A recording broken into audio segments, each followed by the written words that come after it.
everybody! What a fun season that was, huh? I remember all those great memories just like you guys did. Hey, I know you guys love my impressions, so I'm going to do one for you right now. All right, here it is. That was Jake Bowers playing the outfield. Anyway, now I know a lot of you haven't seen me in a while, and there's one person specifically that is not happy to see me. And I'll just leave it at this. You don't say anything, I won't say anything. We'll just talk Yankees and have the time of our lives. No problems here. Everything's good. But if you thought Starlin Castro voice was popular, you don't want to hear the voice of you, so shh. All right, I think that about covers it. Now, many of you may be thinking, Ryan, you haven't been doing videos in quite some time. Why not just start your own channel? Well, that's very simple. I don't have time. It requires a lot of dedication. A lot of people that pretty much do a video, if not multiple videos every single day. I don't have that kind of time. You guys haven't seen me in quite some time. That's because I'm busy. So, Felix has given me the green light, God bless him, to do a video whenever I want. So I'm going to be right here. You guys make sure to subscribe if you haven't already. And we're going to do videos whenever I feel like talking Yankees. And when I'm not, Felix has great videos where he talks Yankees. So you guys will be entertained the whole off season. And we've been eliminated, so I'm calling this the off season. I know we have games left, but the season's over. Okay. Also, the other reason, I was invited. Felix reached out to me and wanted me to be a part of the channel. Jump to your own conclusions as to why that might be. Okay, let's talk Yankees, shall we? My off season. There's one move that goes above all else. I know a lot of you guys are saying, Ryan, I want the Japanese pitcher. No, you don't. No, you don't. But I'll explain why. You do, by the way, if you can get him. But you don't want, it's not your number one move.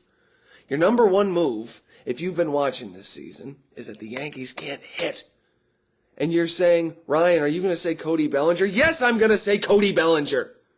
He's had a better season this year than everyone on the Yankees, and it's not even remotely close. The idea that there's anyone out there saying, oh, he might go back to 2020, Cody Bellinger, or 2021, Cody Bellinger. Well, he couldn't possibly be worse than anyone other than Aaron Judge and Gleyber Torres on the 2023 New York Yankees. So let's take this year and go, well, that's true. He could regress back to what he was, but he could be as good as he was this year, which he was for the entire year, and perhaps we should make that gamble, considering he's the best option by far, and nobody else is even slightly good. Cody Bellinger, move number one. And doesn't prevent any of our outfield prospects from coming up. Because you've got Pereira, you've got Jones, and you already have Dominguez, obviously, when he gets back. Let's say, hypothetically, you live in some world where all three of those guys pan out. Well, Giancarlo Stanton, you shoot him into the surface of the sun, never to be heard from again. Judge now has days to be the DH day. And then you have Dominguez in left, Jones in center, Pereira in right, and Cody Bellinger slides into first base. How about that? How about that? Number 2, Jairo Candelario. Again, by the end of the year, he did miss some time, so it's not the slam dunk that it was. But what you would get for him, he's a significant improvement to everybody other than Judge and Gleyber on this offense. Switch hitter, plays good defense at third base, can play some first base if you need him to also. So if Rizzo gets hurt again, which I'll cover that later, I don't have any expectations for Anthony Rizzo. Why would you? He got kneed in the head in May. He was awful for 2 months and then didn't play for the remaining 2 months. Why would I expect that? I should at least have it on the table that he's never going to be the same guy again. Okay. Third, get those two guys first. Then evaluate where you are, and if you have money left over, which you should, based on the amount of money coming off the books this year, then you go with the Japanese pitcher. Ryan, shouldn't you know the name of the Japanese pitcher? No, I shouldn't. I know there's a pitcher in Japan we want. You all know who I'm talking about. And don't act like any of you follow Japanese baseball. You guys only know of him because you saw Cashman at his game and you're like, oh my God, a free agent. Good. Anyone. Okay. So as I covered, I don't trust Anthony Rizzo to come back next year and be any good. If he is, great. That's the best of both worlds, as my hero Hannah Montana would say.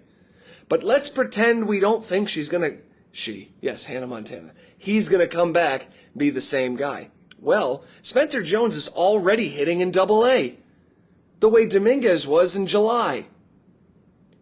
So let's say, halfway through the year, Spencer Jones is ready to get the call up to the majors just like Dominguez did in September. Well, then you're set up. Rizzo, he's got birds spinning around his head. He has no idea where he is. You slide him out. Who cares? We DFA'd Donaldson. We DFA'd Hicks. Why can't we DFA Anthony Rizzo if he's the worst player you've ever seen? Especially if it makes the team better. Okay, we covered that. Number 2, I don't trust Giancarlo Stanton's ever going to be any good again. Why would I? He's not hurt. He's just old. So as I detailed earlier, in a world where Pereira, Jones, and Dominguez pan out, and Bellinger's himself, but Rizzo isn't good anymore, Bellinger slides to first, your outfield is potentially Dominguez in left, Jones in center, Pereira in right, and then Aaron Judge is your DH. Obviously, he's capable of playing the outfield whenever you want, but you have that as a way of keeping him rested. The reason he missed 2 months is because he ran through a wall. Quite frankly, if Everson Pereira ran through a wall, we'd sleep fine at night. Okay. Thirdly, DJ LeMahieu. He's had enough of a trial run. He's not the same guy anymore. I'm sick of falling for this. He's fine. He has a limited trade clause, so it'll be difficult moving him. If you can, I would. If anyone wants him for $15 million a year, they can have him. If he's willing to accept, goodbye. Stant, we're not trading. Anyone who says that is an imbecile. You're either going to play him because he figured it out, or you're going to DFA him because he's useless. Saying that we should trade Giancarlo Stanton is like saying we should dig up Lou Gehrig and play him at first base. It's equally likely. Okay. Now here's the players that I don't know about. Pereira, Peraza. I think Austin Wells will hit. I'm really high on Austin Wells. And to me, it seems like every game where the pitching's bad, it's because Higashioka's catching. Seems like Austin Wells catches, everything goes pretty well. Seems like the pitchers won't stop talking about how great he is. Seems like that's a slam dunk. He's the starter. Trevino's the backup. Rortvedt gets optioned to AAA. Higgy goes and works at a State Farm. I don't know. Who cares? Florial. At the very least, how is he not your 4th outfielder next year? He plays all 3 outfield positions. He can run. He plays good defense. He's hitting right now. He hit in 2021 when you played him. That was a small sample size. But he's hit when you give him a chance. And for 2 years in a row, he's hit really well in AAA. At least have him be your 4th outfielder. What are you DFAing him for? So Billy McKinney can play? Billy McKinney's not a professional baseball player. Jake Bauers is not a professional baseball player. So, but it all comes back to these 2 moves that I want. Bellinger, Candelario. That gives you the room. What if Rizzo's not any good? What if Stanton's not any good? What if LeMahieu's not any good? What if Pereira, Peraza, Florial, what if none of them can hit? Well, then you just keep Bellinger in the outfield. If Spencer Jones comes up and he's great and Dominguez comes back healthy and he's great, you slide Bellinger into first if Rizzo doesn't play well. But it all comes back to these 2 moves, Cody Bellinger and Heimer Candelario. If we can improve the pitching, you always want to improve the pitching. But it was very obvious to anyone who followed the Yankees last year that we needed 2 bats coming into this season. We didn't need to shut down and start over. We needed to add 2 bats. We added 0. We brought back Rizzo, who we had. We brought back Judge, who we had. I will give you maybe Anthony Volpe's one of them because his batting average was low. There's many 95-year-old people that will tell you that. That's true. But his offensive WAR was third on the team, and it's not even remotely close. Like, I don't think anybody else on the team has an offensive WAR over 1. It's Judge and Glaber 1-2, and then a smidge below that is Volpe, and then it's off a cliff of a bunch of Higashiokas and Bowers and IKFs. So I'll give you the benefit of the doubt, Brian Cashman, and say you believe Volpe was one of them. There's one. You needed a left fielder. Now, you could have, instead of paying Carlos Rodon, who barely played more than me this year, you could have given his money to Brandon Nimmo. As a matter of fact, Brandon Nimmo cost less.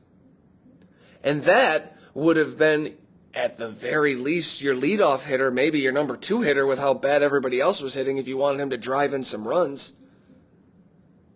But that's clearly what your team needed, offense. And you put all your eggs in the basket of, okay, I think we're going to be able to trade for Reynolds. And then they extended him, and then there were no more outfielders. So you just went, oh, I hope Oswaldo can play left. He can't. Well, maybe Hicks will have a bounce back year. Why would you think he would do that? Oh, maybe Jake Bowers can learn to play the outfield. Okay. Wait. That's like something a child would say. Okay, so, also, with Dominguez and Jones, Drew Thorpe had a very solid year. Small sample size, only 5 starts in Double-A, but a 1.48 ERA, and in High-A he had an ERA of 2.81. So you have to believe he's pretty close to coming up. And Trey Sweeney, I'm not really sure. I mean, he was hitting well enough that you could see them jumping him to AAA if he didn't get hurt at the end of the year. You could argue, oh, he's a part of the future even though he's never played anywhere other than shortstop. So you're just hoping he can play somewhere other than shortstop, but you've never actually seen it. So you're saying, because in theory, for some reason, you're really concerned about Hal's checkbook, and you're like, oh, I wouldn't be able to sleep at night if he had to pay a luxury tax. So again, if Trey Sweeney winds up being a good player, great. Then you might, like if he's a good player, maybe he can play second and you can let Glaber walk at the end of this year because you've got these other good players and you don't want to pay Glaber Torres because you don't trust him and you don't like his defense. But adding Cody Bellinger and Heimer Candelario gives you the safety blanket of what if all these other things go wrong. And that is why I believe that is the key to this offseason.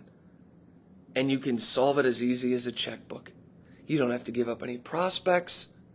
You don't have to worry that, oh, what if I traded Everson Pereira and he becomes a star somewhere else? You don't have to. What if our top 3 prospects are all outfielders? What if they get blocked? They won't, because Bellinger can slide to first base. So that's my key to this offseason. Bellinger, Candelario. And here's my lineup on opening day. Not opening day because Dominguez is going to be out for a little bit. But when Dominguez gets back, here's my lineup. Batting first, Jason Dominguez. In center field. Left field, I'm sorry. Left field. Batting first. Batting second, Heimer Candelario at third base. Can you imagine 2 switch hitters back-to-back? After the right-handed nonsense we've encountered for the last 3 years? There were games a few years ago where Luke Voit was hitting leadoff. Imagine Dominguez. He can fly. He hits for power. Candelario hitting right behind him. Number 2. And by the way, if you're figuring out what my actual opening day lineup would be, just bump everybody up 1 because Dominguez is out. So I'd hit Candelario leadoff. Okay. Candelario 2. 3, shouldn't even have to tell you, right fielder Aaron Judge. 4th, Cody Bellinger in center field. 5th, Glaber, second base. 6th, Anthony Rizzo at first base. I'm being nice to the people that think that he's going to be any good this year. I have no faith. I literally don't even know if he's ever going to play baseball again. But let's say Anthony Rizzo, just so those people don't yell at us. Okay, here we go. Rizzo. Then Stanton at 7. And boy, are you on a short leash. Your WAR is a negative offensively. That means the Yankees would be better if you didn't exist. But for the benefit of the doubt, I'll say you're hitting 7th and you're the DH. You better hit next year or you're off to Aaron Hicks land. 8th, my catcher, Austin Wells. Another lefty. Another lefty. And 9th is the shortstop, Anthony Volpe. Now, if Anthony Volpe starts hitting, you can happily move him up to the front of the order. But in the event that he hits for a low average, well, he's hitting 9th. Who cares? He plays great defense at shortstop. He pops 20, 25 home runs. Everybody's happy. And the only other thing that I would do is, again, if Spencer Jones comes up, because I don't think Anthony Rizzo's going to be any good next year, then, I don't know, somewhere, middle of the order, I don't know. All the scouts seem to think he's better than Dominguez anyway, so hit him wherever you want. Okay, that's my off-season. Bellinger, Candelario, if you have room left over, Japanese pitcher. I refuse to learn his name yet until he's actually a Yankee. And yeah, you got Drew Thorpe coming up if that doesn't work out. So your starting rotation is Cole, Rodon, Nestor, Michael King, Clark Schmidt. That doesn't work out. You got Randy Vasquez, you got Johnny Brito, and of course, did I say Jim Thorpe, by the way? Drew Thorpe, obviously. Drew Thorpe sitting in Double-A shouldn't be too far off. Domingo Germán, I don't know why everyone is just acting like Domingo Germán's for sure going to get traded. He was like, I mean, he threw a perfect game. He was good enough to be a back end of the rotation guy. Okay. He was drunk a lot. So was CC Sabathia. He stopped drinking. You don't know he's not going to be here. We all thought it when he got suspended for domestic violence, and it's 2023 and he's still here. After he did another stupid thing. By the way, I haven't been on with you guys since this happened. When, remember, that's a text message. Don't worry about it. Remember when they said, hey, you remember the game the day before the trade deadline where we bumped Dominguez? I'm sorry, where we bumped Germán? And, but that definitely wasn't the day that he came in drunk, where he was supposed to start and then we lied and said he had a sore armpit and didn't pitch. That's definitely not true.